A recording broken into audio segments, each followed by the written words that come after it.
un ancla inmutable.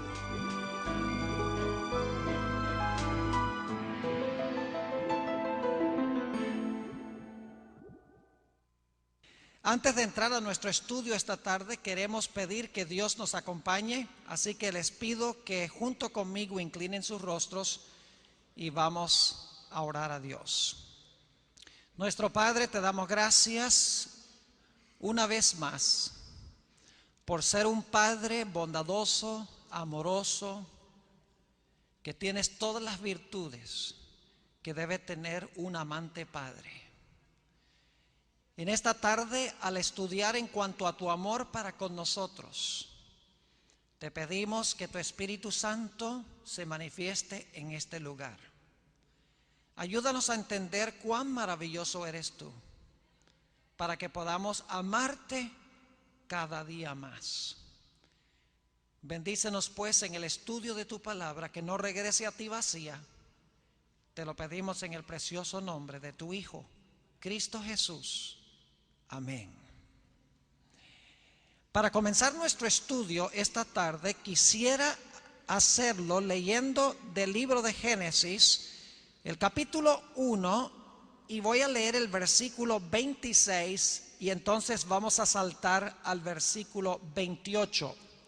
Génesis 1, 26 y 28. Y de estos dos versículos voy a subrayar dos puntos centrales. Hay otros puntos, pero voy a subrayar dos. Dice en Génesis 1:26: entonces dijo Dios, hagamos al hombre a nuestra imagen, conforme a nuestra semejanza. Y ahora viene el primer concepto. Y señoree. Ahora, ¿qué sinónimos tenemos para la palabra señorear? Tenemos, por ejemplo, gobernar, dominar. Pero la palabra que quiero usar en esta tarde para señorear es la palabra reinar. Es decir, Adán y Eva fueron colocados como reyes o gobernantes. Esa era la función que Dios les concedió. Ahora la pregunta es, ¿gobernantes sobre qué? Todo rey tiene que tener un territorio. Ahora, ¿cuál fue el territorio que Dios le dio al hombre para que gobernara sobre él? Sigue diciendo en el versículo 26, y señoree en los peces de la mar y en las aves de los cielos, en las bestias, en toda la tierra y en todo animal que se arrastra sobre la tierra. Es decir, al hombre le fue colocado el territorio del planeta Tierra, que incluye los cielos atmosféricos, la tierra seca y lo que se encuentra dentro de las aguas. El planeta era su territorio y su función era la de ser gobernante o rey. Y Dios tenía el plan de que el hombre viviera para siempre. Pero la Sagrada Escritura nos dice en Génesis el capítulo 3 que nuestros primeros padres cedieron a las tentaciones de Satanás. Ahora, cuando Adán y Eva cedieron a las tentaciones de Satanás, ellos perdieron lo que Dios quería para ellos al comienzo. En primer lugar, perdieron su función como rey o como reyes. En segundo lugar, perdieron el territorio sobre el cual gobernaban el planeta Tierra. Y en tercer lugar, en vez de merecer vivir para siempre con Dios, su nombre debía haber sido borrado de la existencia, porque Dios dijo, la paga del pecado es muerte. Es decir, los planes que tenía Dios para Adán y Eva fueron estropeados por la elección que hicieron ellos de pecar. Perdieron su posición como gobernantes, perdieron su territorio y merecían ser borrados de la existencia. Ahora, ¿cómo sabemos bíblicamente que Satanás le quitó todo esto al hombre? Bueno, tenemos varias indicaciones en la Sagrada Escritura de que lo que le pertenecía a Adán y Eva fue robado por Satanás. Por ejemplo, en Job 1 y 2 encontramos una reunión que se celebra en el cielo. Y van allá los hijos de Dios, que son los representantes de los mundos que no cayeron. Y dice la Biblia que entre los que fueron a esa reunión fue el representante del planeta Tierra, Satán. La primera vez en la Sagrada Escritura que aparece la palabra Satán, el adversario. Va y comparece en esa reunión celestial. En realidad, el que debería haber estado en esa reunión fue Adán, el padre y el representante de la raza humana. Pero cuando Adán se dejó vencer por Satanás, Satanás tomó este planeta como su posesión, usurpó el planeta de las manos de Adán y de Eva y llegó a gobernar sobre él y llegó a ser su representante. Por esa razón el Señor Jesucristo llamó a Satanás el príncipe de este mundo, que se puede traducir también el gobernante de este mundo. Por esa razón en el monte de la tentación, en el relato que se encuentra en el Evangelio según San Lucas, el capítulo 4 y el versículo 5 al 8, dice la Biblia que Satanás lleva a Jesús a un alto monte y le muestra todos los reinos del mundo.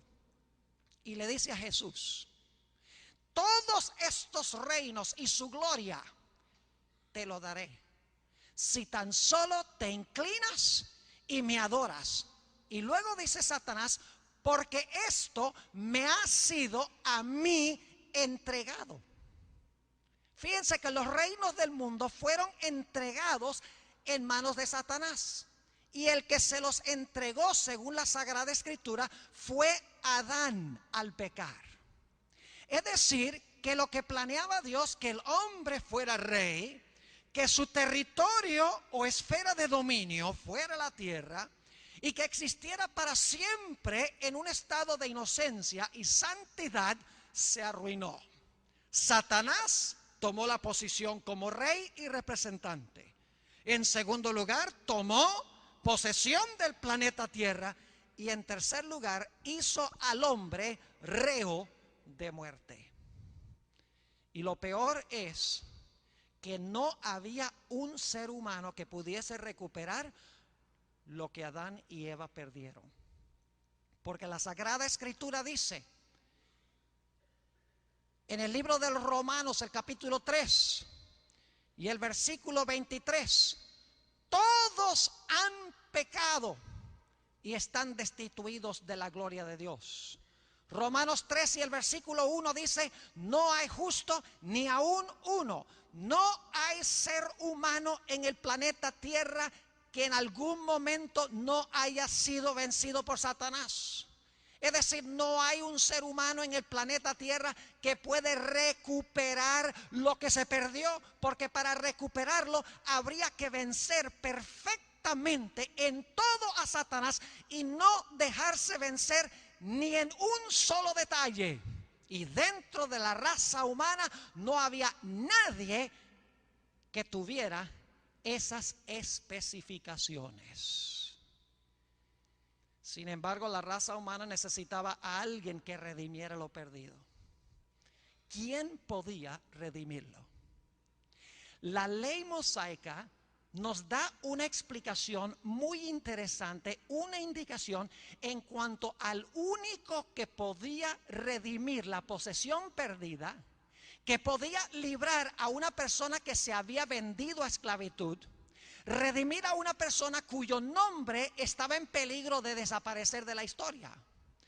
Vayan conmigo al libro de Levítico, el capítulo 25, y quiero leer el versículo 25. Levítico, el capítulo 25 y el versículo 25. Esta es la ley mosaica que nos enseña en miniatura, en una forma pequeña, una gran lección en cuanto a quién era el único que podía redimir la posición como rey, redimir el planeta y hacer posible que el hombre no fuera borrado de la existencia para siempre. Dice en Levítico 25 y el versículo 25, cuando tu hermano, escuchen bien, cuando tu hermano empobreciere y vendiere algo de su posesión, dicho sea de paso, en el idioma hebreo en que fue escrito esto, no dice algo de su posesión, sino que dice cuando vendiere su posesión. Es decir, toda su posesión, es decir, toda su herencia, aquel pedazo de tierra sobre el cual gobernaba. Cuando tu hermano empobreciere y vendiere algo de su posesión, ahora escuchen bien, entonces su pariente más próximo, es decir, más cercano, vendrá y rescatará lo que su hermano hubiere vendido. El único que podía recuperar la tierra que se había vendido era un pariente cercano, preferiblemente un hermano, tenía que ser un familiar. Ahora, ¿qué tal si el individuo se había vendido a servidumbre? Ya no era señor, sino que era siervo o esclavo. En el mismo libro de Levítico, el capítulo 25 y los versículos 48 y 49, encontramos una descripción de lo que pasaba cuando una persona se había vendido a servidumbre él, no solo su herencia, sino él mismo. Dice en el versículo 48 de Levítico 25, después que se hubiere vendido, es decir, ahora es esclavo, no es señor, podrá ser rescatado. Uno de sus hermanos lo rescatará. Es decir, un hermano tenía que pagar el precio para comprar o para pagar por la esclavitud de su hermano, para pagar por la herencia de su hermano. Sigue diciendo en el versículo 49, o su tío o el hijo de su tío lo rescatará, o un pariente cercano de su familia lo rescatará, o si sus medios alcanzaren, él mismo se rescatará. Pero ¿con qué se iba a rescatar a sí mismo? Eso es muy hipotético, no era posible, porque se había vendido a esclavitud. Alguien tenía que redimirlo y tenía que ser un pariente cercano. Alguien tenía que redimir la posesión perdida, tenía que ser un familiar cercano, preferiblemente un hermano.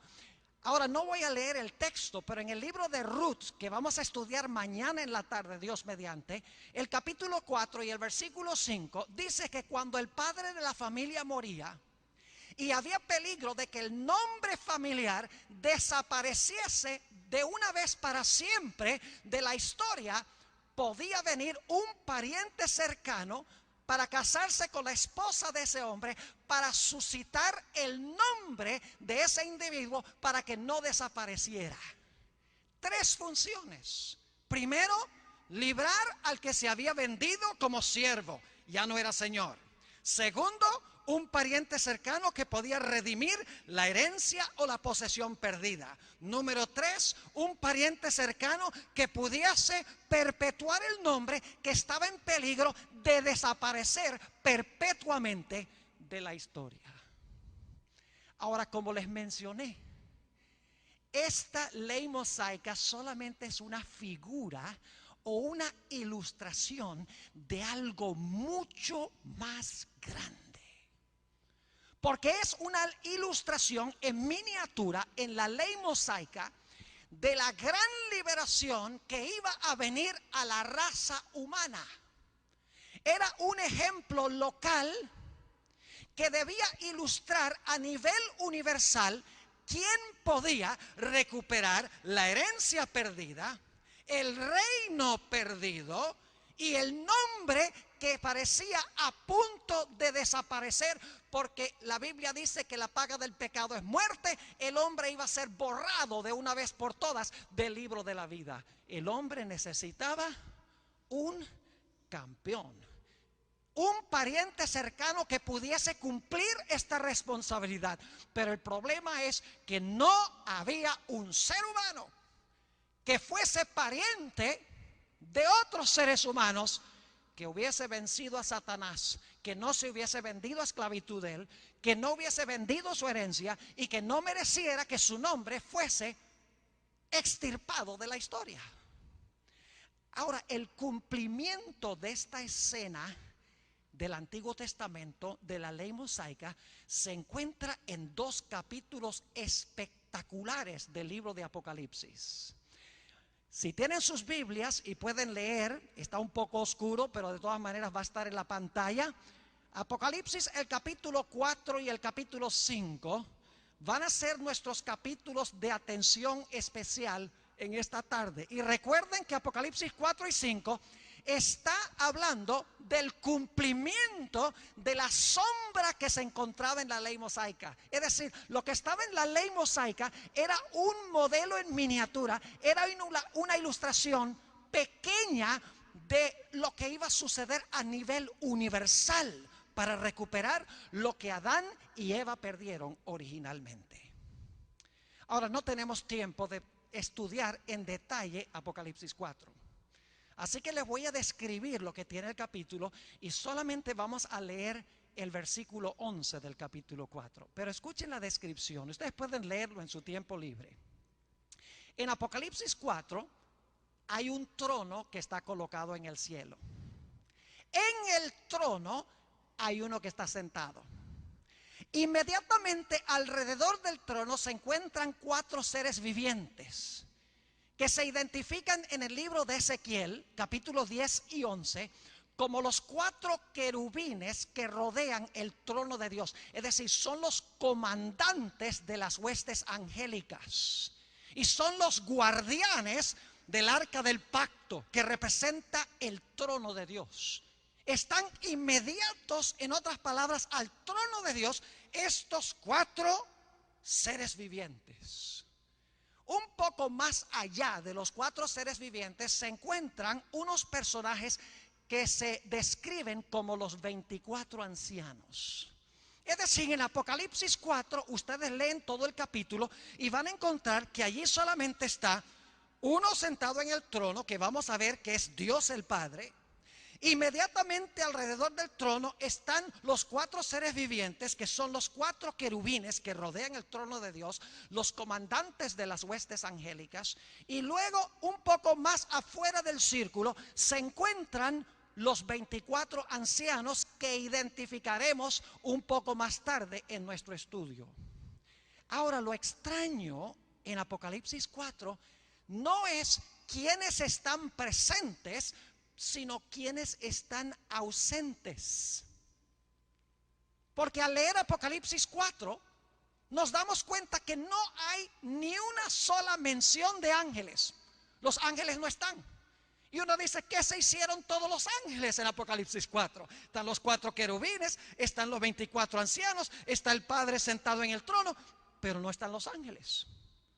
Otro asunto extraño de Apocalipsis 4, otra persona que está ausente, es que no está Jesús en ninguna parte del capítulo 4. Solamente se encuentra Dios el Padre rodeado de los 24 ancianos y de los 4 seres vivientes. Y uno dice, bueno, en esta escena, ¿dónde están los ángeles y dónde está Jesús? Leamos el capítulo 4 y el versículo 11 para ver la alabanza que le tributan los 24 ancianos y los 4 seres vivientes al que está sentado en el trono. Dice en el versículo 11, Señor, digno eres de recibir la gloria y la honra y el poder. ¿Por qué razón? Porque tú creaste todas las cosas y por tu voluntad existen y fueron creadas. Noten que el motivo de la alabanza en Apocalipsis el capítulo 4 y el versículo 11 de los 4 seres vivientes y de los 24 ancianos es que el que está sentado en el trono es el creador. No se dice nada de que sea el redentor, se dice que es el creador, y los seres celestiales le tributan honra, gloria y alabanza. La escena de Apocalipsis 4 continúa en el siguiente capítulo. Vamos a Apocalipsis 5, el versículo 1. Y en la mano, fíjense que la conjunción y conecta el capítulo 4 y el capítulo 5. Es una continuación de lo que encontramos en el capítulo 4. Dice, y vi en la mano derecha del que estaba sentado en el trono un libro escrito por dentro y por fuera, sellado con 7 sellos. Ahora necesito explicarles algo en cuanto a este libro. No es un códice como los que tenemos nosotros, donde volteamos las páginas. La palabra que se usa aquí describe un pergamino. La palabra griega biblion es un pergamino, es decir, es un libro que se enrolla. Y este rollo, según dice el versículo 1, está sellado con 7 sellos. Es decir, mientras el rollo o el pergamino está sellado, es imposible leer lo que está dentro del pergamino o dentro del rollo. Y noten lo que dice el versículo 2. Y vi a un ángel fuerte que pregonaba a gran voz: ¿quién es digno de abrir el libro y desatar sus sellos? Es decir, hay una persona que se le ha delegado la responsabilidad de romper los sellos y abrir el rollo. Y se hace la pregunta, ¿quién es digno? ¿A quién se le ha calificado para desatar los sellos y para abrir este rollo? Y ahora de repente se forma una calamidad de proporciones universales. Porque aparentemente no hay nadie, ni en el cielo, ni en la tierra, ni debajo de la tierra, que pueda romper los sellos, abrir el libro para revelar su contenido. Y dice la Biblia, ni siquiera hay nadie que pueda mirar ese rollo. Leámoslo en los versículos 3 y 4. Y ninguno, ni en el cielo, ni en la tierra, ni debajo de la tierra. No, Gabriel no puede. No, Enoc no puede. No, Elías no puede. No, Moisés no puede. Nadie en el cielo, no hay un ángel que pueda abrir el rollo. Ni siquiera Dios el Padre puede romper los sellos y abrir ese rollo o ese pergamino. Tampoco hay nadie en la tierra. Hubo muchos héroes muy grandes en la tierra: Abraham, Isaac, Jacob, David, Jeremías, Isaías, Nehemías, Elías. Pero no hay ni uno solo en el planeta Tierra que pueda romper los sellos, abrir el rollo, ni siquiera de mirar el rollo. Y no hay nadie tampoco debajo de la tierra. Lo que quiere decir esta expresión, ni en el cielo, ni en la tierra, ni debajo de la tierra, es que no había en todo el universo una persona que pudiese abrir este rollo, romper sus sellos y revelar el contenido de este rollo. Ahora, quiero recalcar que lo que contiene este rollo es de suprema importancia. Es de una inmensa significación. Porque el versículo 4 nos dice que el apóstol Juan, quien está escribiendo el libro de Apocalipsis bajo inspiración divina, dice en cuanto a él: y yo lloraba mucho, porque no se había hallado a ninguno digno de abrir el libro, ni de leerlo, ni de mirarlo. Ahora, en el idioma griego hay 2 palabras que se traducen llorar. Una palabra se usa para describir a una persona que llora normalmente, derrama lágrimas. Pero la palabra que se usa aquí no es la palabra común y normal para llorar. La palabra que se usa aquí es la palabra griega klaio, que significa llorar clamando en alta voz. llorando intensamente. Es la misma palabra que se usa, por ejemplo, del apóstol San Pedro, cuando por tercera vez negó al Señor Jesucristo. Y dice la Biblia que salió del tribunal de Pilato y lloró amargamente. Es decir, este es un llorar de Juan que es amargo. Hay algo de una importancia de vida y muerte dentro de ese rollo. Y si no se consigue a alguien digno de romper los sellos y abrir el rollo, el resultado será una calamidad de proporciones universales. La pregunta clave es, ¿qué contiene ese rollo? Afortunadamente, el testimonio de la arqueología nos ayuda a entender qué contiene ese rollo de Apocalipsis 5. Se han descubierto en la Roma antigua ejemplos de testamentos que se preparaban en los tiempos del Imperio Romano. Los testamentos en Roma se escribían en pergaminos, se escribían los nombres de las personas y se escribía exactamente qué era lo que iban a heredar.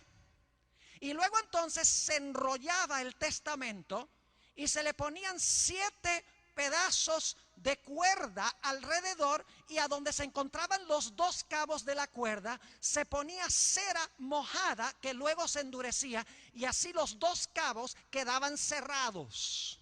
Si por algún accidente alguien rompía un sello, alguien indigno llegaba y rompía uno de esos sellos, era una calamidad de proporciones mayores, porque cuando se va a abrir un testamento se le ha delegado a cierta persona digna de hacerlo. Y ustedes saben que un testamento contiene 2 cosas: 1, los nombres de las personas, y 2, lo que las personas van a heredar. Es decir, que este pergamino es el testamento de la raza humana. Contiene los nombres de las personas que van a heredar el reino perdido, que van a heredar este mundo que fue perdido por Adán. Ahora permítanme leerles una cita muy interesante de una autora que se llama Elena White. Ella no sabía de estos testamentos en Roma, pero lo que ella dice cuadra perfectamente con lo que se ha descubierto arqueológicamente. Esta cita se encuentra en inglés nada más, yo la he traducido, la van a tener en la pantalla. Se encuentra en el tomo 9 de un libro que se llama Manuscript Releases, página 7. Fíjense lo que dice allí. Allí en su mano abierta está el libro, el pergamino que contiene la historia de los actos providenciales de Dios, la historia profética de las naciones y de la iglesia. Fíjense qué es lo que contiene el pergamino. Dice aquí la historia profética de las naciones y de la iglesia. El pergamino contiene las declaraciones divinas, su autoridad, sus mandamientos, sus leyes, la plenitud del consejo simbólico del Eterno y la historia de todos los que gobernaron en las naciones. Ahora escuchen esto. En lenguaje simbólico se halla en ese pergamino la influencia de cada nación, lengua y pueblo desde el principio de la historia hasta su final. En otras palabras, ese pergamino o ese rollo contiene cada detalle de la historia de la raza humana, las leyes de Dios, cómo obró la providencia de Dios, las profecías que se dieron, la historia de la iglesia y la historia de cada individuo dentro del desarrollo histórico.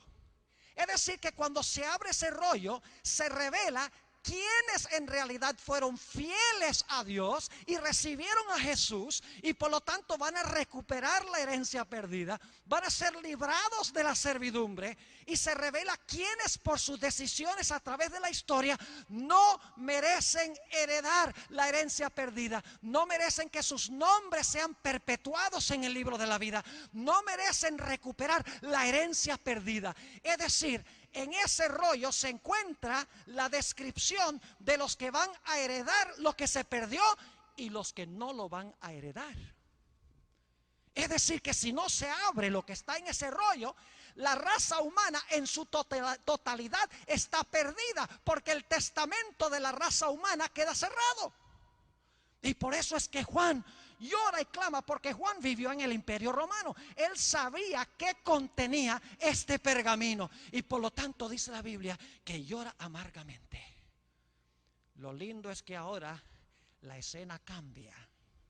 En Apocalipsis el capítulo 5 y el versículo 5 dice esto: y uno de los ancianos me dijo: no llores, he aquí que el león de la tribu de Judá, la raíz de David, ha vencido. ¿Qué es lo que ha hecho? ¿A qué? Ha vencido. ¿A quién? ¿A quién ha vencido? Ha vencido a Satanás. Porque el enemigo de Jesús durante su tiempo aquí en la tierra fue Satanás, el pecado, el mundo. Jesús vino a lidiar en batalla contra el diablo como lidió en el cielo. Así que este anciano dice: no llores, he aquí que el león de la tribu de Judá, la raíz de David, ha vencido para abrir el libro y desatar sus 7 sellos. No te preocupes, Juan, que uno digno ha sido hallado, el león de la tribu de Judá. Ahora yo pregunto, ¿quiénes salían de la tribu de Judá? ¿Los qué? Los reyes. Es decir, que el león de la tribu de Judá va a recuperar ¿qué cosa? El reino que se perdió, porque ha vencido, porque ha saqueado al reino del enemigo. Ahora, como león de la tribu de Judá, él tiene derecho a tomar el reino, a tomar el territorio y a reinar con sus súbditos que recibieron al Señor Jesucristo. Ahora, lo lindo es que cuando el Cordero se presenta allí, y fíjense que en el capítulo 4 el Cordero no estaba. Ahora en el capítulo 5 llega el Cordero. Qué interesante.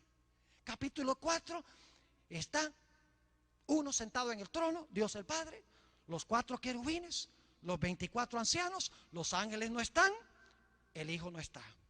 En el capítulo 5 se ve el libro. Ahora de repente llega el león de la tribu de Judá, pero cuando llega no se presenta como león, sino se presenta de una forma bien rara, bien extraña. Noten el versículo 6.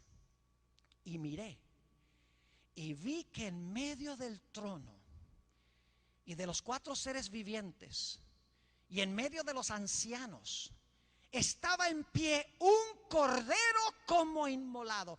¿Qué le da derecho al cordero de ser león? El hecho de que fue ¿qué? Inmolado. Dice, estaba en pie un cordero como inmolado. No olviden estos detalles, son muy importantes. Que tenía 7 cuernos y 7 ojos, los cuales son los 7 espíritus de Dios enviados por toda la tierra. El anciano habla del león de la tribu de Judá, pero luego cuando se mira, resulta que el león, antes de ser león, es un ¿qué? Un cordero como inmolado.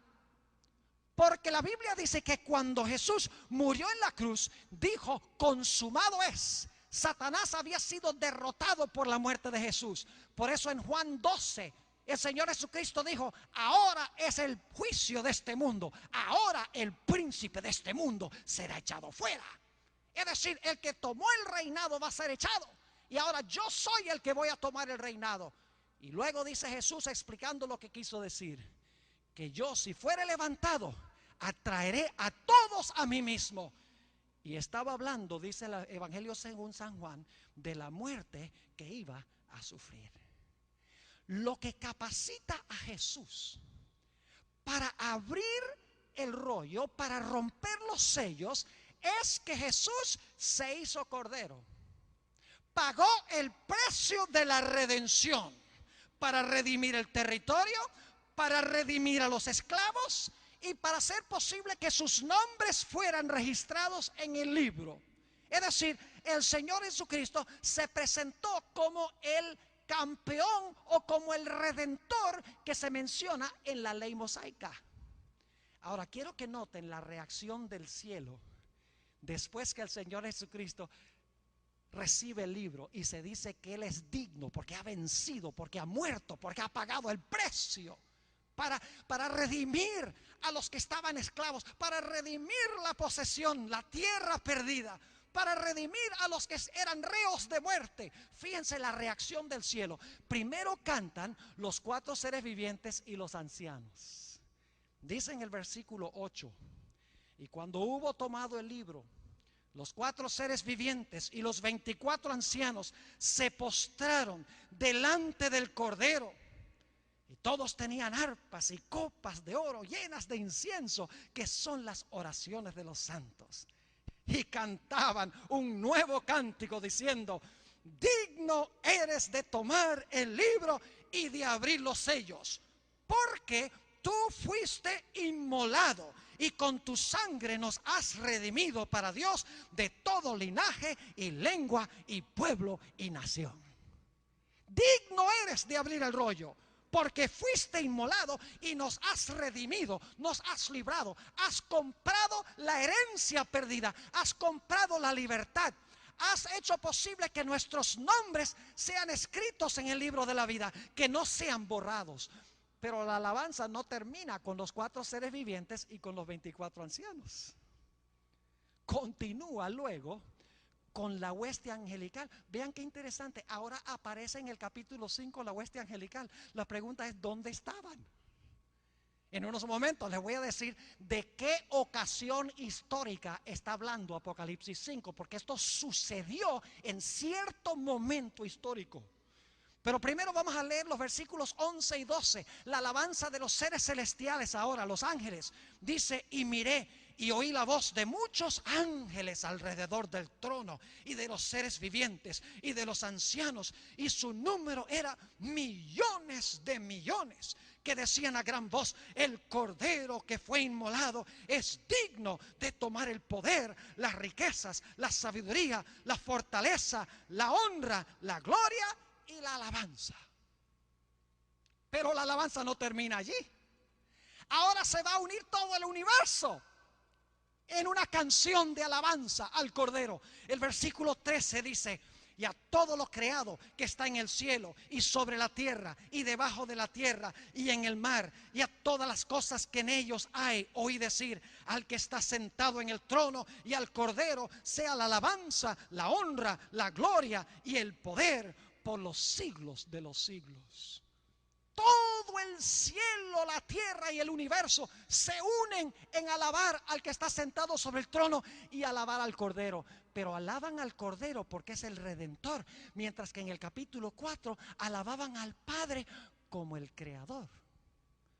Ahora mi pregunta es: ¿qué ocasión histórica están describiendo estos versículos de Apocalipsis 5?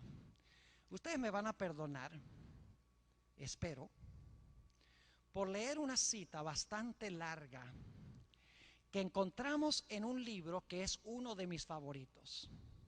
Se llama El deseado de todas las gentes, una biografía de Cristo escrita por Elena White. Ahora debo decirles algo en cuanto al deseado de todas las gentes. No es solo una biografía de Cristo, es en realidad una filosofía de la historia, donde se relata el ministerio de Jesús, la muerte de Jesús, desde la perspectiva del gran conflicto entre Cristo y Satanás. La batalla pueden leer El deseo de todas las gentes y van a encontrar en casi cada página que Satanás está haciendo algo y Jesús está respondiendo de otra manera. No es como leer los evangelios, no es como leer otro libro biográfico de Jesús, porque los otros libros lo que hacen es describir lo que hizo Jesús durante su ministerio. Elena White se mete detrás del telón y ve que los eventos en la vida de Jesús en realidad son repercusiones de una controversia invisible de Satanás en contra de Jesús. En El deseo de todas las gentes, página 772, describe Elena G. de White la ascensión de Jesús al cielo 40 días después de su resurrección. Escuchen qué espectacular es esto. Siempre me da miedo leer, porque cuando yo miro hacia abajo, de pronto la gente puede perder la atención. Pero esto es demasiado bueno para describirlo yo en mis propias palabras. Fíjense lo que dice Elena White. Todo el cielo estaba esperando para dar la bienvenida al Salvador a los atrios celestiales. Mientras ascendía, ahora escuchen bien, mientras ascendía, iba adelante y la multitud de cautivos libertados en ocasión de su resurrección le seguía. Según Mateo 27, 52 y 53, Jesús cuando resucitó salieron del sepulcro también una muchedumbre de cautivos del sepulcro. Fueron resucitados con Jesús. Y cuando Jesús asciende como general conquistador en la batalla que acaba de librar, atrás vienen los prisioneros que saqueó del reino del enemigo. Sigue diciendo, la hueste celestial con aclamaciones de alabanza y canto celestial acompañaba al gozoso séquito. ¿Quiénes están subiendo con Jesús? Los ángeles. Por eso en el capítulo 4 no están, porque han venido a la tierra para buscar a su querido comandante. Sigue diciendo, al acercarse a la ciudad de Dios, la escolta de ángeles demanda: alzado puertas vuestras cabezas y alzaos vosotras puertas eternas, y entrará el Rey de gloria. Gozosamente los centinelas de guardia responden: ¿quién es este Rey de gloria? Dicen esto no porque no sepan quién es, sino porque quieren oír la respuesta de sublime loor. Jehová, el fuerte y valiente, Jehová, el poderoso en batalla. Alzad, oh puertas, vuestras cabezas, y alzaos vosotras puertas eternas, y entrará el Rey de gloria. Vuelve a oírse otra vez: ¿quién es este Rey de gloria? Porque los ángeles no se cansan nunca de oír ensalzar su nombre. Y los ángeles de la escolta responden: Jehová de los ejércitos, Él es el Rey de la gloria. Ahora escuchen. Entonces los portales de la ciudad de Dios se abren de par en par, y la muchedumbre angélica, fíjense que la muchedumbre angélica no está porque vienen con Jesús, y la muchedumbre angélica entra por ellos en medio de una explosión de armonía triunfante. Ese es el himno de los ángeles en Apocalipsis 5, 11 y 12. Ahora escuchen esto. Allí está el trono, el mismo trono de Apocalipsis 4. Allí está el trono, y en derredor el arco iris de la promesa. El trono de Apocalipsis 4 tiene un arco iris encima. Allí están los querubines y los serafines. ¿Recuerdan los 4 seres vivientes? Los comandantes de las huestes angélicas, los hijos de Dios, los representantes de los mundos que nunca cayeron, están congregados. ¡Qué espectacular! Los 4 seres vivientes, los representantes de los mundos que nunca pecaron. Dicho sea de paso, esos son los 24 ancianos. Muchos piensan que los 24 ancianos son aquellos que resucitaron con Cristo, que Cristo se llevó con él al cielo. No puede ser. Porque los 24 ancianos ya están alrededor del trono antes de que llegue Cristo con los cautivos. Elena de White especifica que son los representantes de los mundos que están allí. Toda la hueste celestial, ángeles y seres de otros mundos están allí, dice aquí. Sigue diciendo, el concilio celestial delante del cual Lucifer había acusado a Dios y a su Hijo.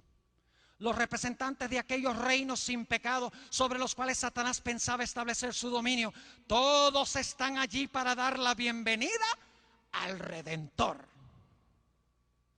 Sienten, ahora escuchen esto, sienten impaciencia por celebrar su triunfo y glorificar a su Rey. Sí, también en el cielo hay impaciencia. Los ángeles no pueden esperar para rendirle tributo y gloria y alabanza a este general que ha vencido a Satanás, que ha vencido el pecado, que ha redimido lo que se había perdido y que ahora viene al cielo con los que ha rescatado del sepulcro. Pero ahora escuchen lo que pasa. Pero con un ademán, él los detiene. Dice, no canten todavía. Todavía no. No puede ahora recibir la corona de gloria y el manto real. Ahora escuchen esto. Entra a la presencia de su Padre, señala su cabeza herida, su costado traspasado, sus pies lacerados, alza sus manos que llevan la señal de los clavos. ¿Cómo que se está presentando Jesús aquí? ¿Cómo qué? Como cordero inmolado. Apocalipsis 5. Sigue diciendo, presenta los trofeos de su triunfo. Ofrece a Dios la gavilla de las primicias, aquellos que resucitaron con él como representantes de la gran multitud que saldrá de la tumba en ocasión de su segunda venida. Ahora escuchen esto. Se acerca al Padre, ante quien hay regocijo por un solo pecador que se arrepiente. Desde antes que fueran echados los cimientos de la tierra, el Padre y el Hijo se habían unido en un pacto para redimir al hombre en caso de que fuese vencido por Satanás. ¿Ven? Había un pacto para redimir al hombre si era vencido por Satanás. Ahí está la idea de la ley mosaica. Habían unido sus manos en un solemne compromiso de que Cristo sería fiador de la especie humana. Cristo había cumplido este compromiso cuando sobre la cruz exclamó, consumado es, se dirigió al Padre. El pacto había sido llevado plenamente a cabo. Ahora declara, Padre, consumado es. He hecho tu voluntad, oh Dios mío. He completado la obra de la redención. Si tu justicia está satisfecha, aquellos que me has dado, quiero que donde yo estoy, ellos estén también conmigo. Ahora Él quiere que se revele quiénes van a heredar con Él por lo que Él ha hecho. Sigue diciendo, se oye entonces la voz de Dios proclamando que la justicia está satisfecha. Satanás está vencido. Noten la terminología. Los hijos de Cristo que trabajan y luchan en la tierra son aceptos en el amado. Delante de los ángeles celestiales y los representantes de los mundos que no cayeron son declarados justificados. Donde Él esté, allí estará su iglesia. La misericordia y la verdad se encontraron, la justicia y la paz se besaron. Los brazos del Padre rodean a su Hijo y se da la orden, adórenlo todos los ángeles de Dios. Y saben luego qué cita Elena G. de White después de esto, no lo voy a leer, pero cita Apocalipsis 5, 11 y 12 y luego cita Apocalipsis 5, 13.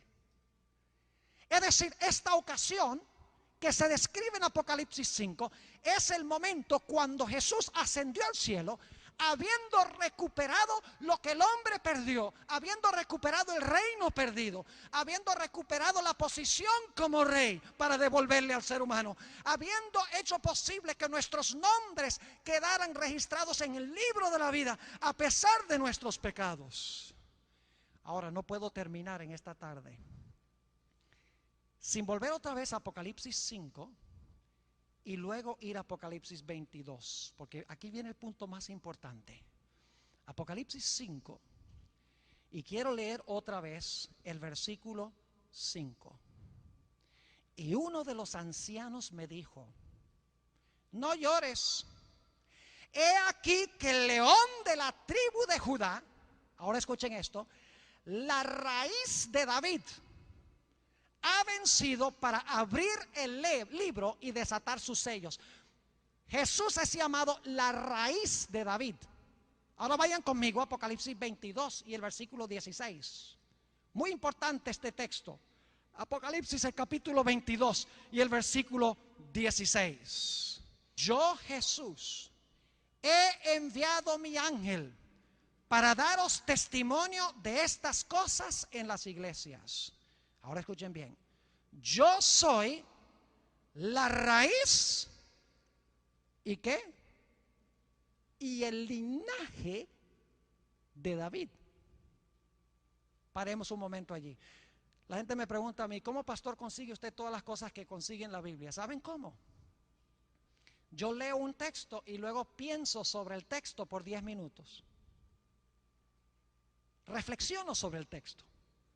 No es suficiente leerlo. Hay que leer un pasaje y decir: ¿cuándo esto está describiendo? ¿Cuándo pasó esto? ¿Por qué se dice de esta manera? ¿Dónde sucedió esto? ¿A qué se está refiriendo? Es decir, cuando leemos la Biblia, debemos reflexionar sobre la Biblia. Nada más leerla no es suficiente.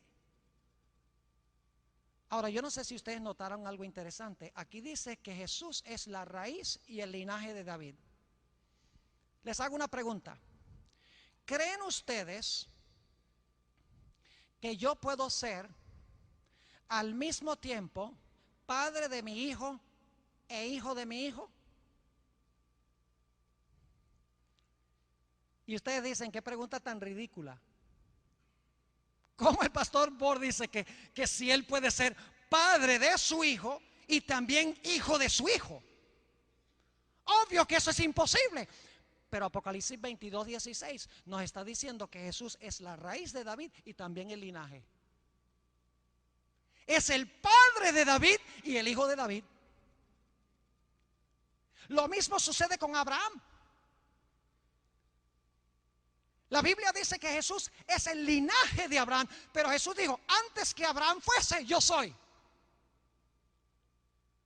Es decir, Jesús es el padre de Abraham y el hijo de Abraham. Es el padre de David y el hijo de David. Es la raíz de David y el linaje de David. ¿Por qué razón? Porque Jesús es el padre de David como Dios, mientras que es el hijo de David como hombre. ¿Recuerdan la ley mosaica? Solamente un pariente cercano podía redimir la posesión perdida, podía redimir la posición como rey perdida y redimir el nombre de la persona. Tenía que ser un pariente cercano. Pero Jesús, siendo Dios en el cielo, no era nuestro pariente cercano, porque Él era Dios y nosotros éramos seres humanos. Por esa razón Jesús descendió del cielo y tomó carne de nuestra carne y hueso de nuestro hueso. Por eso dice en Hebreos 2 y el versículo 11 que el Señor Jesucristo no se avergüenza de llamarnos hermanos. Como no había nadie dentro de la raza humana que recuperaba el territorio perdido, que recuperara la posición de reinado perdido, que pudiera ser posible que nuestros nombres no fueran borrados del libro de la vida, como todos los seres humanos fueron derrotados, Jesús, quien es Dios, el padre de Abraham y el padre de David, vino a esta tierra, llegó a ser el hijo de Abraham, el hijo de David, para que pudiera ser nuestro pariente, hueso de nuestro hueso, carne de nuestra carne, sangre de nuestra sangre, para redimir lo que se había perdido. Si no pueden decirle amén a eso, no sé qué más decir. Oh, mis hermanos y hermanas, apreciados jóvenes, el Señor Jesucristo se hizo hombre para poder ser nuestro pariente cercano, para recuperar lo que se había perdido. Ahora quiero concluir con este pensamiento. ¿Cómo llegamos a nosotros a ser parientes de Jesús? El Señor Jesucristo se hizo pariente de la raza humana, se hizo nuestro hermano mayor. Pero no significa por eso que todos se van a salvar. Por eso se habla el pergamino, el rollo, para revelar en realidad quiénes fueron los hermanos y hermanas de Jesús. Ahora mi pregunta es, ¿cómo llegamos nosotros a ser hermanos y hermanas de Jesús? La respuesta es muy sencilla. Esto es maravilloso. ¿Saben ustedes que bíblicamente solamente hay uno que puede ser llamado técnicamente hijo de Dios, que es Jesús? Es más, el Evangelio según San Juan, hay una palabra, la palabra griega huios, de donde viene nuestra palabra hijo. Esa palabra hijo se le aplica solo a Jesús en el Evangelio según San Juan. Cuando San Juan quiere hablar de nosotros como hijos de Dios, usa la palabra tecnón, nunca huios. Es decir, Jesús es hijo de Dios en un sentido especial que no lo somos nosotros. Porque Jesús es hijo de Dios naturalmente, eternamente, según dice la Sagrada Escritura. La pregunta es, ¿cómo puedo yo llegar a ser hermano de Jesús? Fíjense qué lindo esto. Cuando yo me uno a Jesucristo, el Señor Jesucristo viene delante de su Padre y le dice: Padre, aquí estoy, tu hijo. Y el Señor Jesucristo, el Padre mira al Señor Jesucristo y dice: sí, hijo mío, ¿qué me dices? Y Jesús dice: Padre, resulta que hay un individuo llamado Pastor Bor que me ha recibido a mí como su Salvador. En el momento de su bautismo se unió a mi familia, fue adoptado como miembro de la familia. Ahora, Padre, a través de haberme aceptado a mí, ahora es mi hermano. Y entonces el Padre dice: oh, el Pastor Bor se bautizó y se entregó a Jesús, se entregó a ti, se hizo tu hermano. Pues si él es tu hermano, es mi hijo también. Eso es lo que quiso decir Jesús cuando declaró: yo soy el camino, la verdad y la vida. Nadie viene al Padre sino por mí. A través de Jesús somos aceptos en el amado y Dios nos mira como hermanos y hermanas de Cristo. Y el momento cuando llegamos a ser hijos e hijas de Dios oficialmente es en el momento de nuestro bautismo por inmersión. Cuando Jesús se bautizó fue que se escuchó la voz del cielo que dijo: este es mi hijo amado, en quien tengo gran contentamiento. ¿Hay alguna persona aquí en esta tarde que todavía no haya sido bautizada, que quiere decirle al Señor Jesucristo: Señor Jesús, yo quiero bautizarme, quiero unirme a la familia de Dios, quiero ser tu hermano, quiero ser tu hermana? Quiero por favor que me recibas como miembro, como miembro de tu familia. Quiero que tú escribas mi nombre en ese pergamino, en ese rollo. Saben que si toman la decisión ahora, esa decisión se va a registrar en el pergamino, que se va a abrir finalmente para revelar que tú vas a heredar con Jesús. ¿Hay alguien en esta tarde que quiere decirle al Señor Jesucristo: yo deseo en un futuro unirme contigo a través del bautismo? ¿Desea levantar la mano para decirle esto a Jesús? ¿Alguien en esta tarde que quiere decirle: sí, Señor Jesús, yo deseo en un futuro unirme a tu familia? ¿Quieren por favor levantar la mano? Yo quiero tener una oración para ustedes en esta tarde. Yo no puedo ver bien a todos los que están en la congregación. ¿Hay alguien antes de tener nuestra oración? Ya el tiempo se pasó, pero no quiero apresurar tampoco el llamado. Alguien en esta tarde que quiere decirle: sí, Señor Jesús, lo que estamos hablando es solemne. Algunos posiblemente piensen y digan: ah, no, pero ¿qué van a pensar mis padres? Jesús dijo: el que ama a padre o madre más que a mí, no es digno de mí. Posiblemente, ¿qué van a decir los amigos?